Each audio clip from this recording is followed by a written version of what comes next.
মাইজ ভান্ডার। পাক ভারত উপমহাদেশের সুফি সভ্যতার সুদীর্ঘ ঐতিহ্যের প্রবাহমান ধারায় ঊনবিংশ শতাব্দীর প্রথমার্ধে এই গ্রামে আত্মপ্রকাশ ঘটে এক মহান সুফি সাধকের। তার নাম সৈয়দ শাহ আহমদুল্লাহ মাইজ ভান্ডারী। জন্মস্থানের নামানুসারে তার নামের সঙ্গে যুক্ত হয়েছে মাইজ ভান্ডারী। আর তার প্রবর্তিত যুগান্তকারী দর্শন এবং তরিকা বাংলার মাটিতে উদ্ভূত এবং প্রচারিত একমাত্র তরিকা হিসাবে মাইজ ভান্ডারী তরিকা নামে পরিচিতি লাভ করেছে। এই মহান সুফি সাধককে কেন্দ্র করেই গোড়াপত্তন হয় এক সুবিশাল আধ্যাত্মিক সাম্রাজ্যের, যার নাম মাইজ ভান্ডার দরবার শরীফ।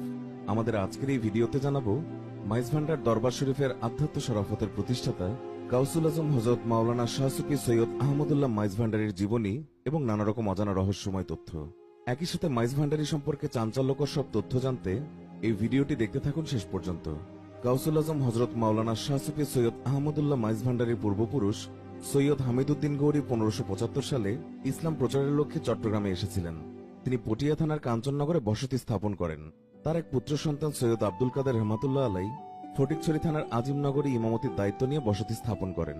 তার প্রপৌত্র মৌলানা সৈয়দ মতিউল্লাহর পবিত্র ঔরসে 1826 সালে জোহরের সময় হযরত শাহ সুফি সৈয়দ আহমদুল্লাহ মাইজ ভান্ডারী জন্মগ্রহণ করেন। তার মাতার নাম সৈয়দ খায়রুন্নেসা বিবি আর তার পারিবারিক নাম ছিল সৈয়দ আহমদুল্লাহ। 4 বছর বয়সে গ্রাম্য মক্তবে তার শিক্ষাজীবন শুরু হয়েছিল। 1260 হিজরিতে তিনি উচ্চশিক্ষার্থে কলকাতা গমন করেন।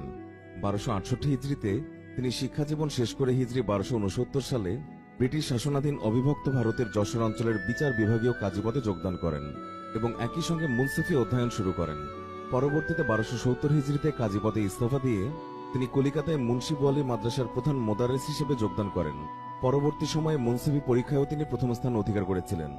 আহমদুল্লাহ মাইজ ভান্ডারী হাদিস, তাফসির, ফিকহ, মান্তেক, হিকমত, বালাগাত, উসুল, আকায়েদ, ফিলসফা এবং ফারাইজ সহ যাবতীয় বিষয়ে অত্যন্ত অভিজ্ঞ ছিলেন।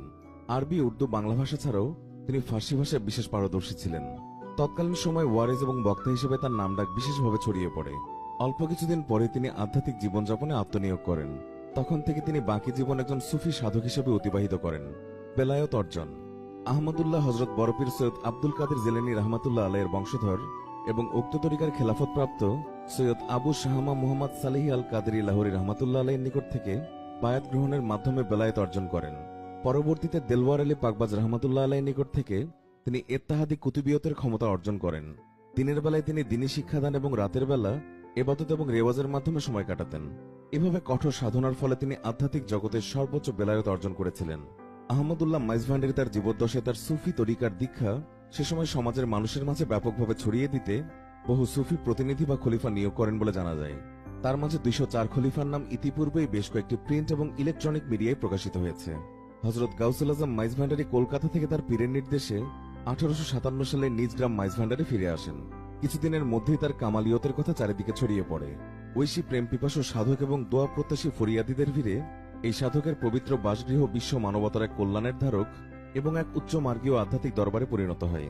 গাউসুল আজম হযরত সৈয়দ আহমদুল্লাহ আল্লাহ প্রদত্ত ক্ষমতা বলে দুরারোগ্য রোগ থেকে মুক্তিদান, অভাব অনটন থেকে মুক্তিদান পূর্বক অর্থনৈতিক সাফল্য প্রদান, নিঃসন্তানকে সন্তান দান, হাকিমের উপর আধ্যাত্মিক প্রভাব বিস্তারের মাধ্যমে ফরিয়াদির সপক্ষে মোকদ্দমার রায় প্রদান, তার শুভ দৃষ্টিতে মৃত্যুকষ্ট লাঘব, মৃত্যুকালে ঈমান রক্ষা, সহায় সম্বলহীন হাজী সাহেবকে অলৌকিকভাবে গৃহে প্রত্যাবর্তনের সুযোগ করে দেয়া, হিংস্র বাঘের আক্রমণ থেকে ভক্তের ডাকে সাড়া দিয়ে তাকে উদ্ধার করা ছাড়াও হযরত কেবলার অসংখ্য কারামতের ঘটনা বিভিন্ন গ্রন্থে এবং লোকমুখে ব্যাপকভাবে প্রচারিত।